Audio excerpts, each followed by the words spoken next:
Olá, internautas, iniciamos mais um programa TV Call Center. E hoje temos aí como convidada uma especialista, né, profissional de primeira linha, Cristina Castilho. Muito obrigado, Cris. Bom dia. Bom dia, tá? Obrigada. Obrigado aí, honrados estamos aí por tua presença aqui. Eu que agradeço o convite, agradecer demais TV Call Center, a você, a Laura, que me convidou para estar aqui para a gente falar um pouquinho hoje sobre relacionamento com o cliente. Perfeito. Né? Ô, Cris, você é especialista em relacionamento com o cliente. Isso. O pessoal do setor, a maior parte já conhece você, mas tem muita gente nova, então eu queria que você falasse para os nossos internautas um pouquinho aí sobre você, sua carreira. Tá? Eu tenho 10 anos de experiência com relacionamento com o cliente. Eu comecei em 2003, né? Apesar de correr os anos dá mais, mas eu tive uma pausa nesse período, nesse meio tempo. E a minha experiência começou sentada numa PA, atendendo o cliente, e aí depois eu virei assistente supervisor, qualidade, treinamento, supervisora, coordenadora, gerente. Legal. Participei de implantação de áreas de atendimento, de saque, de ouvidoria, implantação de centrais híbridas com venda e receptivo.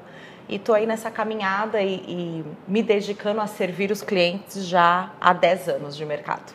Perfeito. Você acha que o fato de você ter começado no chão de fábrica ajudou muito no crescimento da sua experiência? Demais, demais. Eu acho, inclusive, que todos os gestores de uma central de relacionamento, um call center, deveriam passar pela PA. Tinha que sentar, escutar o cliente, teclar com o cliente, para sentir a real experiência, para sentir o que a pessoa que está lá na ponta sente, fala no dia a dia dela. Foi primordial para mim, foi a base para que eu conseguisse entender o que é um relacionamento, o que é um atendimento, foi ter começado sentada na PA e passando degrau por degrau, né, para poder ir aprendendo e construindo conhecimento. Maravilha. Ô Cris, em determinadas ocasiões, nas palestras que eu tenho proferido, muitas vezes tem gente que fala assim, qualquer pessoa pode trabalhar no atendimento? E muitas vezes eu falo o seguinte, se você pegar aquela pessoa que fica no estacionamento, pegando papel e anotando e cobrando, e pegar um piloto daqueles de caça ultrassônico, trocar os dois lugares, os dois morrem. Um por imperícia e o outro por tédio. Então, uma pergunta que eu queria fazer para você é o seguinte, qual o perfil do profissional para trabalhar com relacionamento com o cliente? Eu acho que a primeira coisa que a gente tem que entender é o que é relacionamento, né? Porque para você colocar uma pessoa para fazer uma atividade, você tem que entender o que é aquela atividade. Então, relacionamento, se a gente busca na fonte, ele fala que é relacionar-se com o outro, estar bem com o outro, dedicar-se ao outro. Então, acho que o primeiro ponto é você ter uma pessoa que gosta de gente. Isso. Aqueles pavio curto tem que tomar cuidado. Já vai ser mais difícil você controlar, né? Então, para mim, o primordial, para trabalhar com relacionamento, você tem que gostar de gente. Esse colaborador que chega, essa pessoa que chega, ela pode ter outras experiências de mercado, pode ser um jovem que está iniciando a vida dele, profissional, pode ser uma pessoa que está voltando para o mercado de trabalho, mas a primeira coisa que ela tem que entender é que ela vai trabalhar com gente estressada, com gente irritada, com gente confusa, com gente sem orientação. E o papel dele ali é servir o outro, é se relacionar. Por isso que eu digo que eu não sou uma profissional de atendimento, eu sou uma profissional de relacionamento. Porque quando você faz o relacionamento, você quer bem ao outro, você auxilia o outro. E eu acho que isso vai, Kendi, não só daquelas pessoas que estão lá na base, na linha de frente com o nosso cliente. É para todos os níveis hierárquicos de uma central de relacionamentos, de uma empresa ou uma terceira ou uma empresa interna que tenha um departamento que cuida do cliente, ele sempre vai ter que gostar de gente, independente do nível hierárquico dele. E essa pessoa ela tem que ter esta consciência, que não vai ser fácil, que ela vai lidar com o estresse o tempo todo, mas se bem preparada e bem orientada, ela vai. Só que o principal ela tem que ter, que é gostar de gente, senão não vai adiantar. Perfeito. E qual que é a diferença entre responder e resolver o problema do cliente? E você sabe que uma frase que eu falei muito nos últimos tempos para a minha equipe, a equipe que eu tinha gestão recente, era que o cliente não quer resposta, ele quer solução. E aí tem um exemplo que eu acho que cabe para diferenciar a resposta de solução, de resolução, de resolver.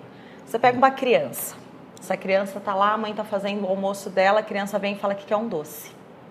A mãe vira para a criança e fala assim, não, você não vai comer doce agora. Ela respondeu. A criança vai aceitar? Não vai, ela vai chorar, ela vai espernear, ela vai querer entender o porquê. A gente faz isso com o cliente. O cliente faz uma dúvida e existe um hábito de simplesmente responder sem dar uma explicação. Só que a gente esquece que o cliente não fez o treinamento da nossa empresa, ele não conhece o nosso procedimento, ele não conhece o nosso processo. Então, quando você soluciona, quando você resolve, você não necessariamente concorda com o pedido dele. Não é dizer sim, é explicar. Esse mesmo exemplo da criança, a mãe pode simplesmente dizer, não, você não pode. É uma resposta. A criança vai perguntar, mas por que eu não posso? Porque você tem que almoçar primeiro. É uma resposta. Exato. Mas é o suficiente? Levou o conhecimento que aquela criança precisava? Ela vai insistir.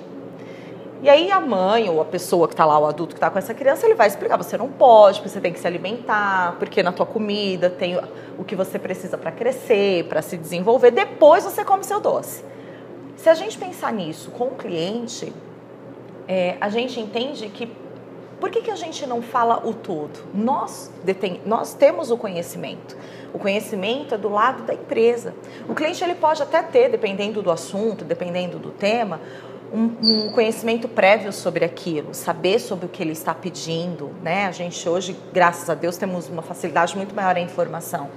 Então, dependendo do tema, ele até tem um conhecimento prévio. Mas cabe à empresa, cabe a esse profissional que está se relacionando, explicar para ele, passar toda a informação. Ele vai ficar contente sempre? Não. Mas o não, ele também pode ser dito, desde que ele seja explicado. E o sim também. Porque às vezes você simplesmente concordar, mas não dá a diretriz, o que era uma coisa super simples, que não ia gerar um problema, você tem um problema maior, porque você não explicou. Então, acho que o relacionamento ele tem que ser mais didático, ele tem que ser completo. Por mais que para você aquilo seja muito natural, talvez para o outro não seja. Então, responder e resolver é a diferença do não porque você não vai e o não porque você não precisa disso agora, porque você tem uma outra necessidade, no exemplo da criança, né? Okay. E aí a gente consegue levar para o dia a dia dos nossos clientes. Tá ótimo. Ô Cris, e muitas vezes você vê operações só receptivas. Sim. E operações ativas. Como lidar com um atendimento híbrido? Você sabe que há alguns anos atrás eu tive a primeira experiência de central híbrida e logo na minha primeira experiência eu implantei essa central. E eu acho que tudo começa lá na contratação, né? Que foi no começo, a primeira coisa que a gente falou, o perfil, quem é esta pessoa? Porque tem gente que é bom no receptivo e tem gente que é bom no ativo. Não pode trocar as bolas, muitas vezes. Tem alguns que se adaptam. Isso, exatamente. O que eu acho assim, é possível? É, mas não de qualquer jeito. Sim. Requer muito treinamento e não é só o treinamento. Não adianta você treinar e largar a pessoa lá. Você tem que treinar e acompanhar. Tem o treinamento e o acompanhamento. Então, uma central híbrida, ela é sadia desde que ela tenha o treinamento adequado e o acompanhamento. O colaborador ele também precisa entender, assim como o cliente precisa ter a solução e a resposta completa, o colaborador também. Então, ele precisa entender o porquê que aquela central é híbrida. Qual é o diferencial de ser daquele jeito? Por que ao mesmo tempo que ele é receptivo, ele vai se tornar um ativo? Né? Ele vai fazer um contato com o cliente. E um outro ponto muito importante também, que eu acho que vale a reflexão, por que o perfil de um colaborador ativo tem que ser agressivo? A gente não consegue negociar um débito ou oferecer um produto de uma forma amigável? E aí onde a gente encontra essas divergências de perfis muito no mercado. E a maneira de falar que é o que faz a diferença. Exatamente. Né? Então você pode sim ter uma cobrança onde você faz o contato de uma forma amigável. Se a gente for olhar hoje, nós estamos num momento do país absurdo, onde nós temos mais de 13 milhões de desempregados e muitas dessas pessoas têm dívida não porque elas querem, elas têm porque a situação a colocou daquela forma. Exato. E aí, muitas vezes, a área de cobrança, ela faz o contato com o cliente de uma forma extremamente agressiva. Ameaçadora. Ameaçadora, exatamente. E o receptivo não. O receptivo, ele tende a ser mais tranquilo. Mas por quê? Nós temos um hábito que já vem de muito tempo de praticar tanto a venda quanto a cobrança ativa de uma forma mais impulsiva, mais agressiva. E não necessariamente precisa ser assim. Então, você consegue ter sim um receptivo, a mesma pessoa, fazendo as duas atividades em momentos distintos, desde que a empresa tenha um treinamento claro, um acompanhamento claro e uma conduta de trabalho que seja mais tranquila, mais amena, talvez até mais respeitosa, eu diria. Sim. E aí você consegue seguir desta forma. Perfeito. Ô Cris, na parte de atendimento, né, como estruturar uma equipe multicanal? Porque vamos lembrar o seguinte, hoje com comunicação a todo momento, o cliente escolhe o canal. Sim. Ele não necessariamente ele quer ser atendido pelo call center, Sim. Às vezes ele quer chat, às vezes ele quer e-mail, mas as formas que ele quiser. Então, como que você estrutura uma unidade desse tipo? Eu recentemente tive uma experiência muito bacana, onde a gente pegou a equipe e mesclou. A pessoa que fazia a voz era a mesma pessoa que teclava com o cliente, que respondia ele nas redes sociais. Hoje nós estamos vivendo uma era em que você pode colocar aí que praticamente todas as pessoas elas teclam e falam ao mesmo tempo. A gente vê quantas vezes nós não estamos numa conversa com os nossos amigos, com os nossos familiares, e você está falando com alguém, está aqui no teu aplicativo de mensagens, ou você está olhando um aplicativo de compra, de banco, simultaneamente. Então, esta habilidade a gente vem desenvolvendo gradativamente. O que eu vivi no passado era a pessoa que fazia o atendimento digital, o chat, o e-mail, a mídia social, ela não fazia voz. Ou era uma coisa ou era outra. Eu acho que a gente desperdiça talentos fazendo isso. Porque a partir do momento que toda a tua equipe ela é treinada, ela é orientada a seguir a mesma conduta, o canal que ela faz esta conduta, ele vai ser indiferente. Porque se ele fala ou se ele tecla, ele tem que ter a mesma conduta. Obviamente que nós temos pessoas que têm uma habilidade maior para uma coisa ou para outra, isso não se discute. Mas lá na contratação, se você tem um perfil de uma pessoa dinâmica, de uma pessoa que gosta de gente, que quer ajudar, que quer resolver, uma pessoa que tem uma facilidade no aprendizado, você consegue ir agregando estes conhecimentos. E o que eu percebi na experiência que eu tive com a equipe que eu fiz esse modelo em que a pessoa fazia voz e digital, é que havia um alívio quando ele trocava de um canal para o outro. Porque para o colaborador é estressante. Nítido, é verdade. Ele ficar o tempo todo só ouvindo ou o tempo todo só teclando também, só lendo, só respondendo pelo canal digital. Seja chat, e-mail, mídias sociais, enfim. Então, durante a jornada, essa mistura, ela gera um alívio. Nós chegamos a fazer teste da pessoa estar com um cliente na voz e um outro no digital simultâneo. Porque o time do cliente digital é diferente. O cliente do chat, ele manda mensagem, ele some, ele está fazendo outra coisa, ele está no trabalho, ele está na casa dele. Então, nesse time, ele concluía o da voz. Obviamente que você tem que contar com tecnologia, que auxilie, Porque senão vai estar lá um colaborador falando comigo e com você, vai colocar as tuas informações no meu formulário, não vai dar certo. Então, você precisa de ter uma tecnologia que te auxilie, um acompanhamento destas pessoas, mas principalmente acreditar que o teu colaborador é capaz e dar oportunidade para ele, para que ele experimente formas diferentes de se relacionar, alivia, ele fica mais tranquilo, eles ficam mais... o dia segue de uma forma mais leve, porque ele não escuta o tempo todo ou ele não tecla o tempo todo. Você tira ele daquela mesmice e isso ajuda no desempenho dele e automaticamente o cliente no bem-estar dele também. Sim, total. Perfeito. O colaborador tem que se sentir bem para conseguir ter um bom trabalho também, né? Perfeito. Ô Cris, eu quero agradecer aí, mandar um abraço para as pessoas que estão nos assistindo o ao vivo nesse momento, tá? A Juliana Barbosa, né? Tem também Arcelino Daniel, André Figueiredo, Alcir Isidoro, a Flávia Simone, Nenê Vieira, Eliane Albuquerque, o Paulo Engelmann, que já esteve aqui com a gente, né? E também a Marcela Galinskas. Tem uma pergunta aqui da Cristine Ramires, do Rio Grande do Sul. Como diminuir o turnover? Vou respondê-la, mas antes eu quero mandar um abraço também para os nomes que você falou aí. Tem alguns nomes que eu conheço, tem filho meu nessa lista. Tem os meus pupilos aí. Obrigada, gente. O turnover, eu acho que ele passa por diversas situações, por diversos obstáculos. A primeira coisa que eu acho que a gente tem que entender é que falar e agir precisam estar muito próximos. A nossa área, o nosso ramo de atividade, ele é completamente estressante. Você lida com o problema o tempo todo.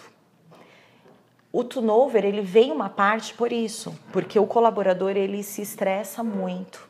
Ele passa por uma situação de estresse constante.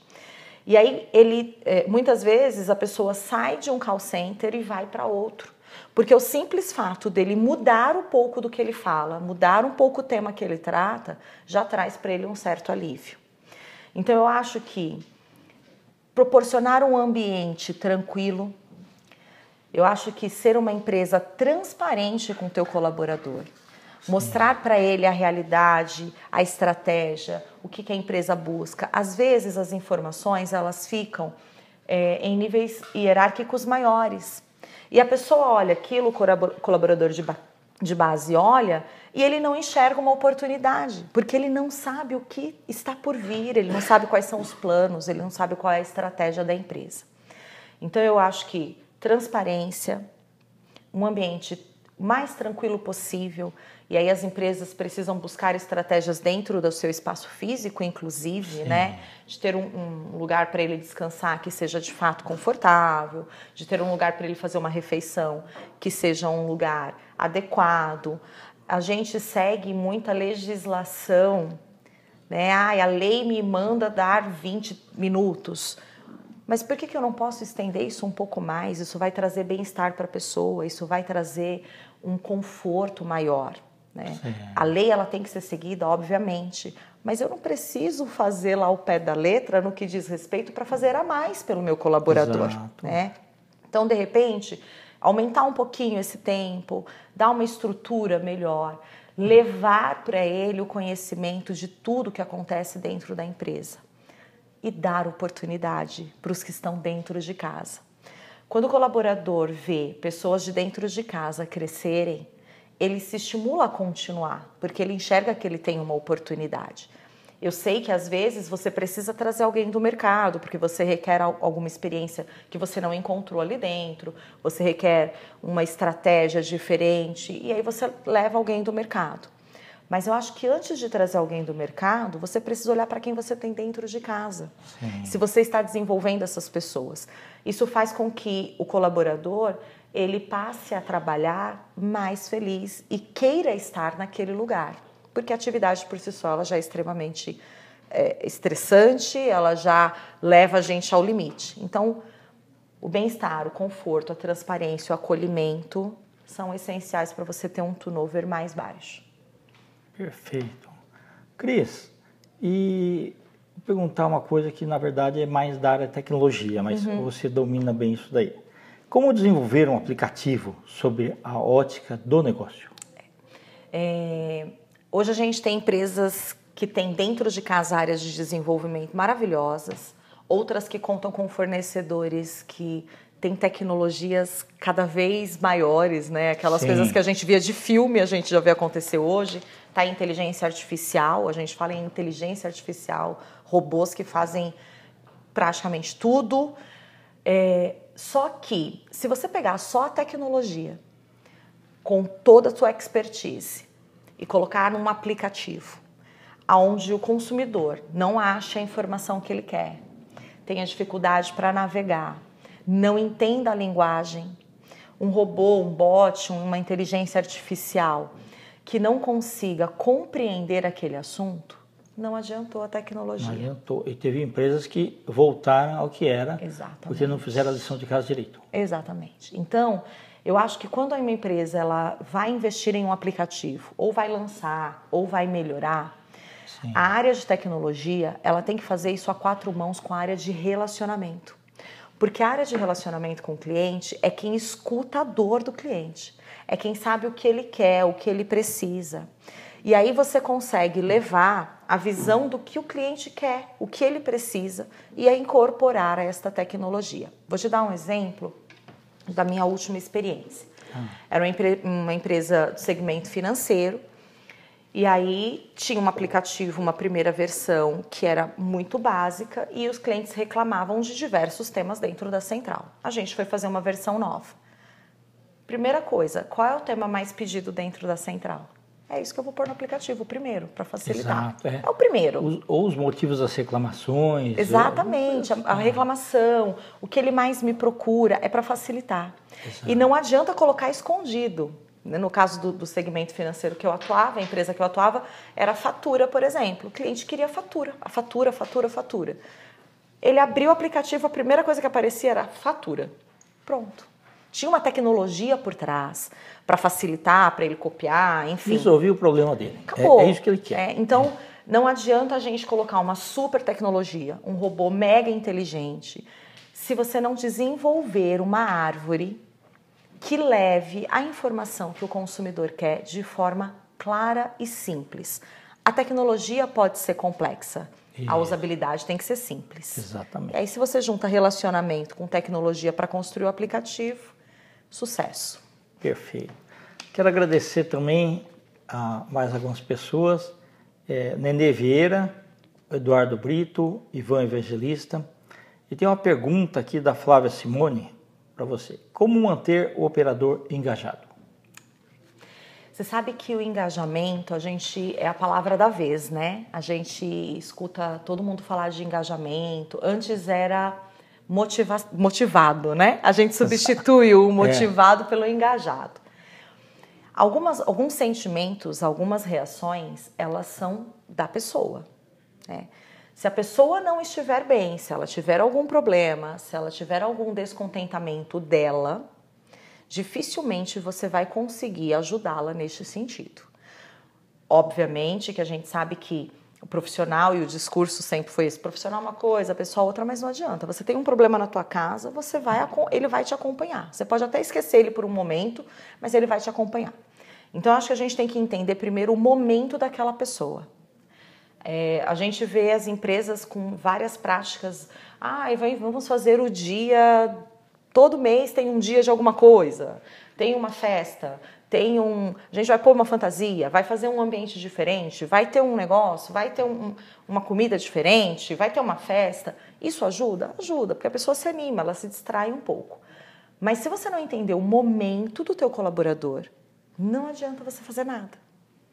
Eu acho que a proximidade da liderança imediata com este colaborador é o que ajuda a mantê-lo engajado. Sim. Quando o superior imediato conhece o colaborador dele, ele entende se naquele dia ele fizer uma brincadeira, se ele vai entender a brincadeira ou se ele vai ficar chateado com aquilo.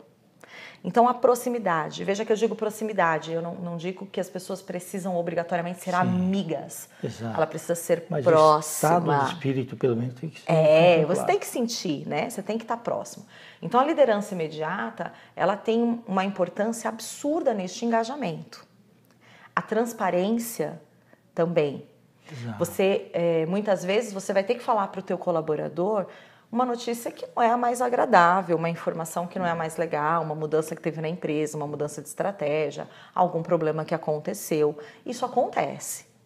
Quanto mais próximo você é das pessoas, menos difícil fica essa atividade, porque ela não será fácil. Haverão dias em que você vai olhar, você vai fazer de tudo para animar a pessoa, para explicar, para ser transparente e não vai funcionar. Então, acho que transparência, em primeiro lugar, diga a verdade para o teu colaborador. Não trabalhe com ele ocultando informações. A gente sabe que existem informações que elas vão cascateando de acordo com a necessidade daquela informação chegar a determinadas pessoas. Sim. Ok. Mas quando ela precisar chegar, diga de forma transparente. Outra coisa que é importante é o contrário também. Às vezes leva-se informação que não é a hora ainda da pessoa ter. E ao invés de ajudar, você acha que você vai dar um gás, você desanima a pessoa, porque ela não estava preparada, né? Então o engajamento, eu acho que ele vem da transparência e da aproximação com o seu líder imediato. O dia a dia. O engajamento ele é construído no dia a dia. Perfeito. Ô Cris, qual que é a diferença entre a ouvidoria e o saque? Eu já escutei algumas vezes algumas pessoas falarem assim, ouvidoria não é um saque de luxo. Realmente, ouvidoria não é um saque de luxo. Mas o que é um saque? O que é uma ouvidoria, né? A gente pode até colocar mais um nessa lista aí, que é o atendimento. Exato. A gente pode dividir aí em 3 pedacinhos, né? O primeiro pedaço que você tem informações básicas, informações gerais, dúvidas corriqueiras daquele produto ou serviço que você oferece, que fica lá no atendimento. Você tem um segundo nível que é o saque, que é onde o cliente teve um problema, ele tem uma reclamação, ele quer fazer um cancelamento. A gente tem a lei de saque que ela mostra pra gente exatamente o que tem que ter, né? Tem até uma lei mostrando. Sim. Então ele tem um problema de fato, uma reclamação. Aconteceu algo que não era previsto no produto ou serviço que ele adquiriu. Ele quer cancelar um serviço, ele quer devolver um produto. Isso é o saque. A ouvidoria é a última instância dessa relação.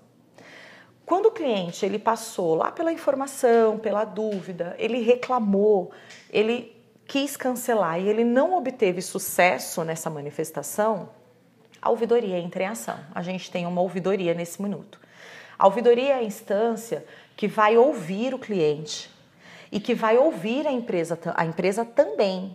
Ela tem que ser totalmente imparcial para que ela entenda aquela situação e leve a resposta para o cliente, e leve a solução para ele. Sim. Muitas vezes ela vai ser positiva, de acordo com a expectativa dele, muitas vezes não.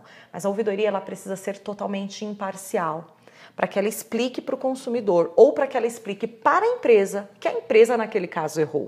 Porque a ouvidoria faz os dois papéis. Ela fala tanto para uma ponta quanto para a outra. Então, quando o cliente esgotou todas as tentativas dele, com as áreas de relacionamento, de atendimento, de saque, ele tem a ouvidoria para dar suporte a ele e seguir, mas a ouvidoria precisa ser imparcial acima de qualquer coisa. Perfeito. Ô Cris, e como reduzir a judicialização com apoio da ouvidoria? Isso é importantíssimo e é muito bacana, e eu vou compartilhar com você sobre isso um case que eu consegui lá com a ouvidoria que foi implantada por mim. A gente tem muitas vezes a área de ouvidoria muito distante do jurídico. Sim. Né? O jurídico recebe as ações, trata as ações e fica por ali. Quando você coloca com o jurídico uma área que faça uma ponte entre a questão do negócio, que é o problema que o cliente teve, e a questão legal, que é o domínio do jurídico, você consegue fazer acordos diferentes, você consegue reduzir estes problemas. Então, a ouvidoria, a primeira coisa que ela tem que fazer para ajudar é ela se aproximar do jurídico. Isso. Quebrar o feudo. Quebre, se aproxime.